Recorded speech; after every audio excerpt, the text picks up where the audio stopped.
Hi everyone, I hope you're having a good day. This is Palak Chittlangia and I'm here to share my GE-PI experience with SCMHRD. So my GE-PI was held on 29th of January 2025. My login time was 8:45 a.m. It was done through an online Zoom meeting. Throughout the process, the language spoken was English, and in my batch alone, that is in the meeting lobby, there were approximately 40 students, a little bit over that. The process takes place in three parts. You receive an email explaining you the naming convention, explaining you the parts of the process, and there will be three links in this email. So the first link is for group exercise. This is the link you join for attendance and verification. Then once you're done with that, they will inform you that you can now leave the meeting. You entirely leave the meeting and you join the next link for personal interview and similarly the next link for document verification. In the first part, you come into the main lobby. There are students who are there to assist you. They will ask you to rename yourself according to the naming convention. They will take your basic attendance. They will check your SNAP call letter, your SNAP SCMHRD call letter, your SNAP scorecard, and your ID proof.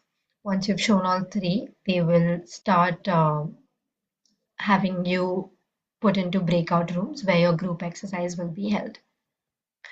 So the first part, after the naming, after attendance and verification using these three documents is the group exercise. So in the group exercise, in my batch, there were approximately 7 students. The first step was the panelists again verifying your identity through your ID proof. After that, we were presented with a problem statement. So in our case, it was a case.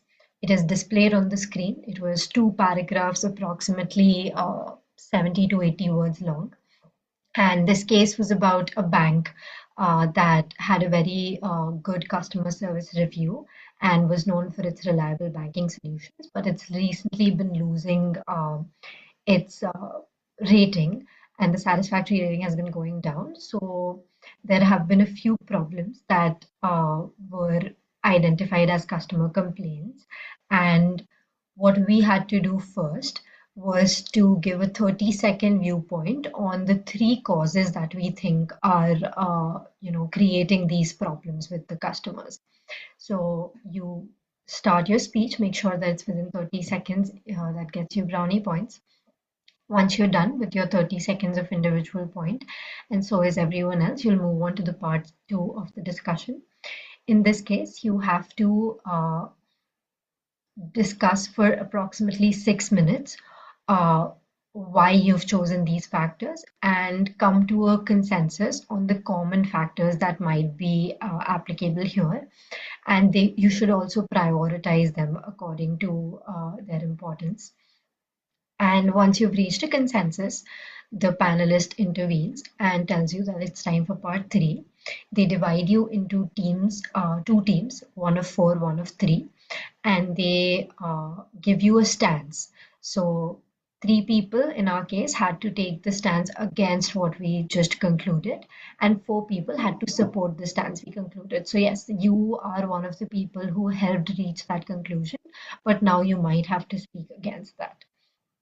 Then you start arguing, you take a one-on-one approach, and you put your points forward for the stance you're there.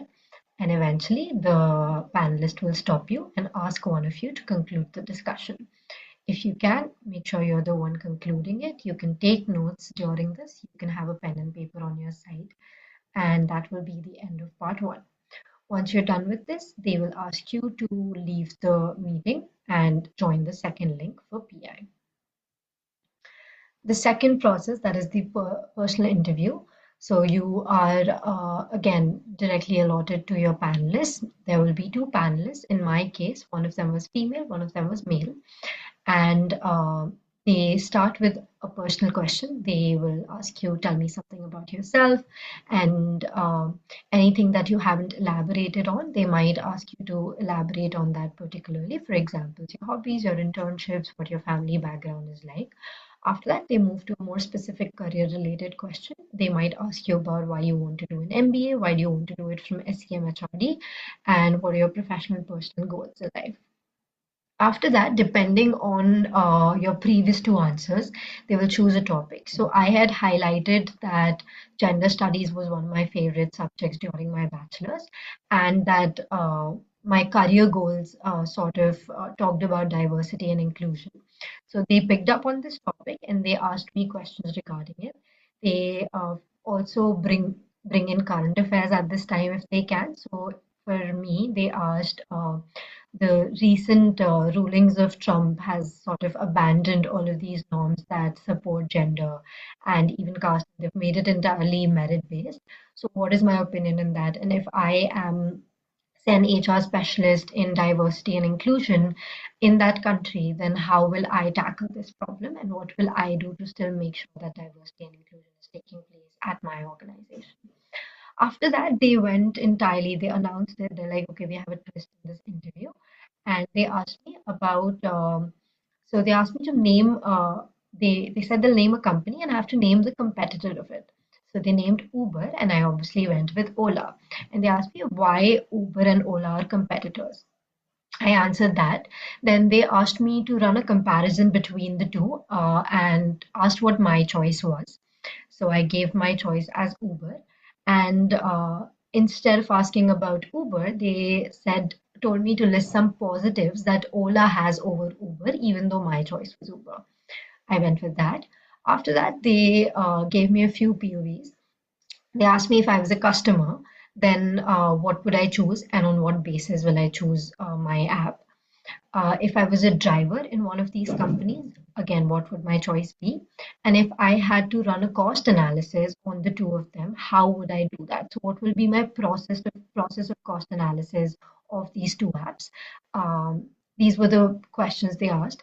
After that, it's a very simple. They end with whether you have any professional qualifications or achievements at the national or international level.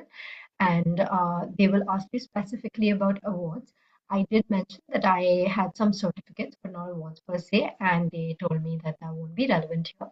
And they moved on to the next question about professional qualifications. That marks the end of the personal interview.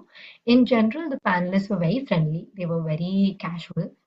If you make a mistake, they will be okay to correct you and they won't grill you. And they were very sweet. They will ask you that, all right, how are you doing today? Break ice with you a little bit, then ask you about yourself. Very simple process. They did not ask me particular current affairs or general knowledge per se, but they will link that to something you've said if possible. That marks the end of the personal interview process. After this, the main part where we worry about as students is over. You leave this meeting, you join the third link for document verification. Uh, Most of the documents are already with the panelists and they simply go through them. If they have any questions or if they need you to submit something, they will ask you for it. Otherwise, you just have to be present there. There's not much to do. And this is very relieved. It's not that hectic. If you do not have, say, some document at the moment, you can reach a helpline number as well. So in general, also throughout the process, you will be given a helpline number. This is also active on WhatsApp. So in case you have to submit a document between, you have a soft copy for something and they ask for a hard copy, they might ask you to send it on their WhatsApp number. At any point, if you face network issues or something else goes wrong, you can reach out to that number and get your queries cleared and get help from there. So make sure you note that number down in the beginning of the interview. That's it. That was the process for SCMHRD. I wish you all the best. Thank you.